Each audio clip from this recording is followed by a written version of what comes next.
Hi friends, வணக்கம். Welcome to yoga TNPSC.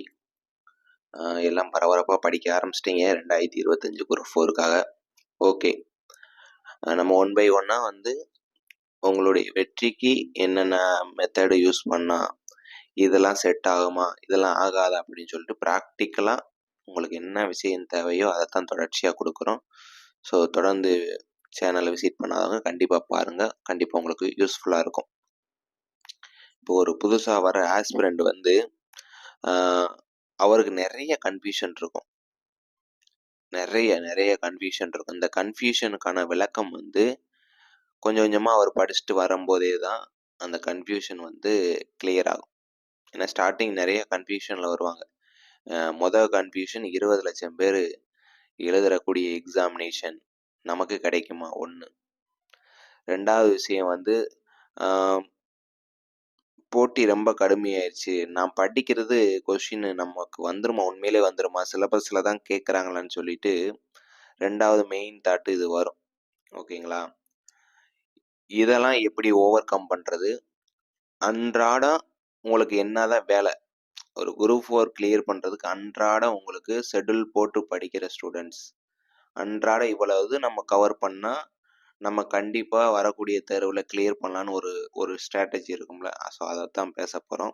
ஒரு நாளைக்கு இவ்வளோ விஷயங்கள் நம்ம ஆவரேஜாக நம்ம கவர் பண்ணிட்டு வந்துட்டாலே நம்ம பக்காவாக தயாராக முடியுன்றதுக்காக ஒரு வீடியோ மேக் பண்ணுறோம். ஓகே, இப்போ ஃபஸ்ட்டு டே ஸ்டார்ட் பண்ணுறீங்க. ஓகே, நம்ம சின்ன வயசுலேருந்து பார்த்த புக்கு தான், அதை படித்து தான் நம்ம வளர்ந்துருக்குறோம். அதை பார்த்து நம்ம பயப்படுறதுக்கு ஒன்றுமே கிடையாது. இப்போ எவ்ரிடே ஃபஸ்ட்டு டே நான் ஆரம்பிக்கிறேன்னா என்னுடைய ஷெட்யூலில் பார்த்தீங்கன்னா மோஸ்ட் பீரியாரிட்டி தமிழ் வச்சுருப்பேன், மேக்ஸ் வச்சுருப்பேன் அஸ் பர் ஜிஎஸ். ஓகே, இப்போ அதிகாலையில் எந்திக்கிற ஸ்டூடெண்ட்டு நீங்கள் எந்திக்கிறீங்கன்னா முத ஒரு குறள் எழுதுங்க. ஒரு அதுக்குன்னு ஒரு நோட்டு, ஒரு குறள் எழுதி, அந்த குரூப் 4ல் மொத்தம் 25 அதிகாரம் தான். ஒரு அதிகாரத்துக்கு 10 குறள், அப்போ 250 குறள். ரெகுலராக ஒரு குறள் எழுதுறீங்க, அதை 2 தடவை 3 தடவை வாசிக்கிறீங்க, அதை ஒரு ஓரமாக வச்சுருங்க. அதுக்கப்புறம் தமிழ் எடுங்க. தமிழில் ஒரு இயல்ன்றது 2 கவிதை, ஒரு உரைநடை, ஒரு துணைப்படம், சம்டைம் திருக்குறள் இருக்கும், இலக்கணம். அப்போது ஒரு 2 கவிதை எழுதுங்க. ஒரு 1 ஹவர் எழுதுவீங்களா? படித்து நோட்ஸ் எடுக்க 1 ஹவர் ஆகுமா? அப்படியே ஒரு 10 நிமிஷம் வாட்ச் விட்டு ஒரு ஓரம் வச்சுட்டு ரிலாக்ஸாக ரெஸ்ட் எடுங்க. போங்க, ஒரு 10 நிமிஷம் ஒரு 15 நிமிஷம் ரிலாக்ஸாக ரெஸ்ட் எடுங்க, தண்ணி குடிங்க, ஏதாவது ஃப்ரூட்ஸு நட்ஸ் ஏதாவது வந்தால் சாப்பிட்டுக்குங்க. ரிலாக்ஸ், மைண்டு ரிலாக்ஸ், ஓப்பன் மைண்டடாக ரிலாக்ஸாக இருங்க. அதுக்கப்புறம் மேக்ஸ் ஒரே ஒரு வீடியோ, ஒரு டாப்பிக்கு ஒரே ஒரு வீடியோ. மொத்தம் ஒரு டாபிக்னா ஒரு 5 வீடியோ இருக்கணும் வைங்களேன். ஒரு வீடியோ பாருங்க, லிசன் பண்ணுங்க. ஃபார்முலா எழுத சொல்கிறாங்கன்னா ஃபார்முலா எழுது.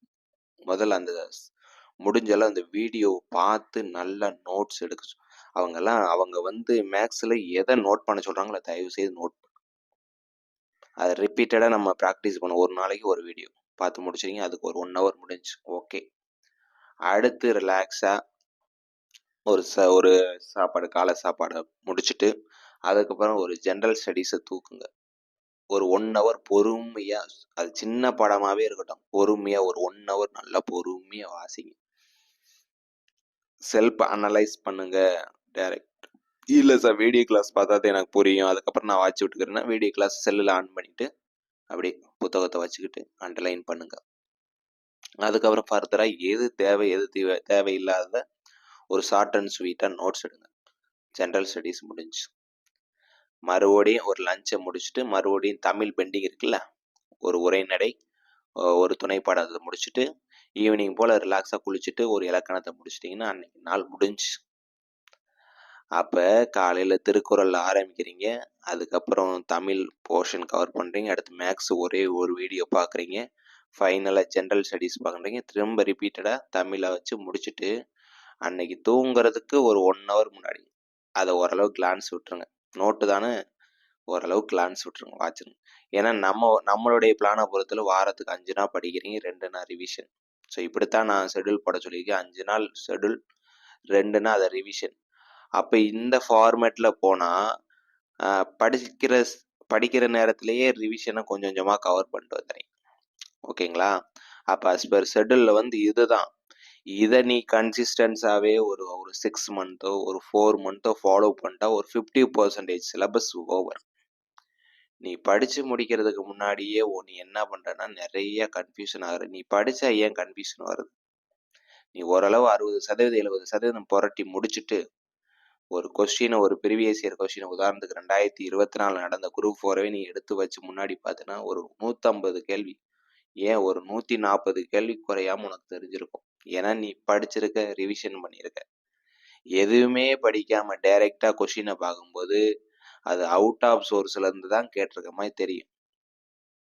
உதாரணத்துக்கு இந்தியாவுடைய பறவை மனிதர் டாக்டர் சலீம் அலின்றது ஸ்கூல் புக்ல இருக்கு. நீ படிச்சிருந்தா நான் படிச்சிருக்கேன் அடிச்சுட்டு வருவ கொஸ்டின். நீ படிக்கலன்னா அது அவுட் ஆஃப் சிலபஸ் தானே, எங்க இருக்குன்னே உனக்கே தெரியாதுல, நல்லா விளங்கிக்கணும். அப்ப அஸ் பர் ஷெட்யூல்ல வந்து தமிழ், மேக்ஸ் இருக்கணும், ஜெனரல் ஸ்டடீஸ் இந்த 3 ஃபார்மெட்ல கொண்டு போய் படிக்கணும். அப்பனா தான் உங்களால வந்து சிலபஸை கம்ப்ளீட் பண்ண முடியும். ஏன்னா 6வது 7வது 8வது ஒவ்வொரு இயலும் ஒவ்வொரு நாள் அழகா முடிச்சுட்டே வரலாம். அந்த 9th 10th மட்டும் 1.5 நாள் எடுத்துக்கலாம். ஏன்னா கண்டென்ட் கொஞ்சம் பேஜ் அதிகமா இருக்கும், கொஞ்சம் நம்ம ஹார்ட் ஒர்க் பண்ணணும், அவ்வளவுதான். அப்ப முதல்லயே நீ வந்து ஈஸியான மெத்தடை எதிர்பார்க்கணும்னா முடியாது. ஒரு 4 to 5 month நீ என்ன பண்ணணும்னா உண்மையிலே நீ மெனக்கடணும். அதுக்கு தக்கன உன்னை ரெடி ஆயிக்கும். அது தக்கன எழுது, நிம்மதியா நல்லபடியா தூங்கு, உன் பிளேலிஸ்ட்ல ஒரு 5 சாங் நல்ல சாங் வச்சுக்கோ. அதை பார்த்தா ஒரு மோட்டிவேட் ஆகுற மாதிரி. இங்க யாரையும் வந்து பக்கத்திலேயே உட்கார வச்சு ஷெட்யூல் இப்படி போடு தம்பி, ஃபாலோ பண்ணு தம்பி, எந்தி தம்பி, தூங்கி என்னக்கா இவ்வளவு நேரம் தூங்கிட்டு இருக்க, எந்திக்கா படிக்கா, யாரும் சொல்ல போறதில்ல. உன் லைஃப் ஒரு சார்ட்டை போட்டு ஒட்டி இந்த ஒரு 10 மாசம் நான் வந்து என்னுடைய ஷெட்யூலை ப்ராப்பரா ஃபாலோ பண்ணணும், ப்ராப்பரா ரிவிஷன் பண்ணணும்னு சொல்லிட்டு ஒரு செல்ஃப் டிக்ளரேஷன் மாதிரி எழுதி வைங்க. ஒரு உங்களுக்கு ஏற்ற ஒரு உறுதிமொழி எப்படி இருக்கணும்னா, நான் அதிகாலையில் எழுந்துச்சு படிக்கணும், இல்லை லேட் நைட்ல படித்தாலும் பக்காவா ரிவிஷன் பண்ணணும், எவ்ரிடே ஷெட்யூல் நான் எந்த கஷ்டம் என்ன சூழ்நிலை வந்தாலும் நான் முடிச்சிடணும் அப்படின்னு சொல்லிட்டு எவ்ரிடே ஷெட்யூலை வந்து போடுங்க. உங்க தனிப்பட்ட ரூம் அதை வந்து ஒரு லைப்ரரி மாதிரி ஆக்குங்க. அது ஒவ்வொன்றும் உன்னுடைய வெற்றியை தீர்மானிக்கக்கூடிய ஒரு காரணிகள், ஒரு ஃபேக்டரா இருக்கும். சின்ன சின்ன விஷயமா தான் இருக்கும், ஆனா அது நம்ம லைஃப்ல பெரிய இம்பாக்ட் ஏற்படுத்தும். நானும் அப்படித்தான். ஒரு டெய்லி ஒரு கோட் வேர்டு, டெய்லி அந்த கோட் வேர்டு வந்து டெய்லியும் இல்லை, உங்களை எப்பயாவது ஒரு ரொம்ப டல்லா ஃபீல் பண்ணுமோ அந்த கோட் வேர்டு வந்து உங்களை வந்து புஷ் பண்ணும், இல்லை அந்த டைம் டேபிள் புஷ் பண்ணணும். இப்படி படிச்சா என் லைஃப் நல்லா இருக்கும், நான் ஏன் படிக்காம இருக்கிறேன், மற்றவங்க பேசுறதுக்கெல்லாம் நான் படிக்காம விட்டுட்டு போயிட்டேன், நான் என் லைஃப்பை யாரு தான் பார்க்குறேன்னு சொல்லிட்டு நம்ம செல்ஃப் அனலைஸ் ரொம்ப முக்கியம். அதுக்காகத்தான் பிளான்ன்றது ரொம்ப முக்கியம் தானே. இவ்வளோ தூரம் பிளான் பண்ணால் இவ்வளோ நாளில் முடிக்க முடியும் சிலபஸ் அப்படின்ற ஒரு கணக்கு இருக்கும்ல. அதுக்காகத்தான் அந்த பிளானை வந்து நம்ம போடணும், அதை இம்ப்ளிமெண்ட் பண்ணணும், அப்ளை பண்ணணும். ரிவிஷன் அப்படின்னாத்தான் அதுக்கு தக்கன ஷெட்யூலை வந்து அந்த 85 days கொடுக்க முடியும்.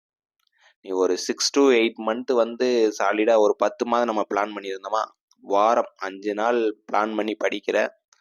ஓகே, அதிகாலையில் அதுக்கு முதல் நாளே என்ன பண்ணுற, இப்போ நாளைக்கு படிக்க போகிறேன்னா முதல் நாளே நம்ம என்ன செய்ய போகிறோன்னு ஒரு நோட்டை போட்டுக்கோ. வீக் 1 டே நம்பர் 1 என்ன படிக்கணும், தமிழா மேக்ஸா, அன்னைக்கு மறுநாள் எல்லாத்தையும் கவர் பண்ணிட்டு நைட்டு தூங்குறதுக்கு முன்னாடி ஒரு ஸ்டாண்டர்டாக ஒரு 10 மணிக்கு தூங்குறீங்களே, 9:50 இதெல்லாம் முடிச்சிட்டோமான்னு சரி பார்த்துட்டு ஒரு சைனை போடுங்க. நீங்கள் ஒரு கவர்மெண்ட் எம்ப்ளாயி, அதை நீங்கள் மனசில் வச்சுக்கோங்க. ஒரு சைன், உங்கள் சைன் நிறைய இடத்துல தேவைப்பட போகுது. இப்போ இருந்தே சைனை போட்டு பழகுங்க. ஸ்கூல்லையே காலேஜில் ஒரு மாதிரி போட்டிருப்பீங்க, அதை கொஞ்சம் ஒரு அதிகாரி மாதிரி நல்லா போட்டு பழகுங்க. எவ்ரிடே ஷெட்யூல் முடிய நல்லபடியாக முடிச்சு திருப்தியாக போய் தூங்குங்க. அடுத்த நாள் ஃப்ரெஷ்ஷாக ஸ்டார்ட் பண்ணுங்க. அடுத்த நாள் தூங்குறதுக்கு முன்னாடி அந்த நாளுக்கு உண்டான பிளானை முடிச்சிட்டோமா, அடுத்த நாள் உண்டான பிளானை எழுதி வைங்க. அப்படியே ப்ராப்பராக ஃபாலோ பண்ணுங்க. இதுதான் உங்கள் வேலை. இந்த வேலையை செய்யாம வேற எந்த வேலையும் செய்ய வேண்டாம். அப்போது சின்ன சின்ன வேலைகளை வீட்டில் செஞ்சுக்குங்க, அதுக்காக செய்ய வேணான்ட்டு இல்லை. ஆனால் மெயின் இதுதான், இன்னைக்கு நீ ஆஸ்பிரண்டாக இருக்கணும், நாளைக்கு சக்ஸஸ் மீட்டப்பில் நீ ஒரு அச்சீவராக இருந்தால் மட்டும்தான் நீ படித்ததுக்கு நீ உழைச்சதுக்கான ஒரு மதிப்பு இருக்கு. ஓகே, எவ்ரி இயர் வந்து ஒரு கஷ்டமோ ஒரு கமிட்மெண்ட்டோ கூடிக்கிட்டு தான் இருக்கும். நீ வேலைக்கு போனாலும் கூட, வேலைக்கு போகலைனாலும் கூட. வேலைக்கு போனால் என்ன, அந்த கமிட்மெண்ட்டை ஃபேஸ் பண்ணுற அளவுக்கு ஒரு ஃபினான்ஷியல் சப்போர்ட் ஆயிடுவேன். மாத சம்பளம், ஒரு அவசரம்னா ஒரு லோன் வந்து கிளைம் பண்ணிக்கலாம். சும்மா இருந்தால் ஒன்றுமே பண்ண முடியாது. ஒரு 500 ரூபா, ஏன் ஒரு பாக்கெட்டில் 100 ரூபா கூட இருக்காது. அந்த கஷ்டமான சூழ்நிலை வேண்டாம். இப்ப நம்ம அசிங்கப்படுறோமா, அவமானப்படுறோமா, நம்மளத்தே ஊர் முழுக்க விமர்சனங்கள் பேசுறாங்களா? சந்தோஷமா பேசுங்க. ஒரு 10 மாசம் பேசுவீங்களா? 11ஆம் மாசம் நீ என கண்டிப்பா வந்து பேசக்கூடிய ஆளா இருக்க மாட்டேன். நீ பேசுவ. ஆனா மோட்டிவேட்டட் பெர்சனா இருப்பேன். அப்படின்ற ஒரு பக்குவத்துக்கு நீங்களே வந்துருவீங்க. அவங்க சொன்னோனே ரோசப்படக்கூடாது. கொஞ்சம் சைலன்ட்டா, ஆஹா! நம்மள பத்தி தான் கான்ட்ரோவர்சி நெறைய இருக்கே. நம்மலாம் பாஸ் ஆகலன்னா ஒண்ணும் செய்ய முடியாது. மைண்ட்ல ஒரு தடவ ஃபிக்ஸ் பண்ணி வச்சுக்கோங்க. வரக்கூடிய தேர்வுல நான் அடிச்சே ஆகணும். அதுக்கு நான் என்ன பண்ணணும்? ரெகுலரா என் ஒர்க்க சரியா செஞ்சா வேலை முடிஞ்சுச்சு. சிம்பிள் தானே. Tamil, maths, GS. அத நீங்க பிளான் போட்டு நீங்க நோட்ல எழுதிட்டாலே அத முடிக்க முடிக்க ஒரு 30 நாள் கழிச்சு அந்த நோட்ட பாருங்களேன். கிட்டத்தட்ட 6வது, 7வது, 8வது முடிஞ்சிருக்கும்.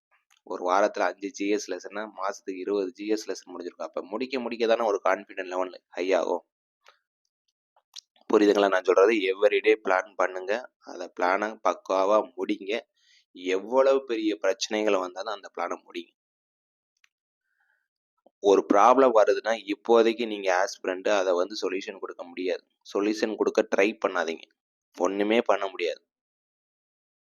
ஒரு ப்ராப்ளம் வருது போய் பேசிருவீங்களா? ஏதாவது செஞ்சுருவீங்களா? அங்க மெயினா பேசப்படுறது மணி தான்.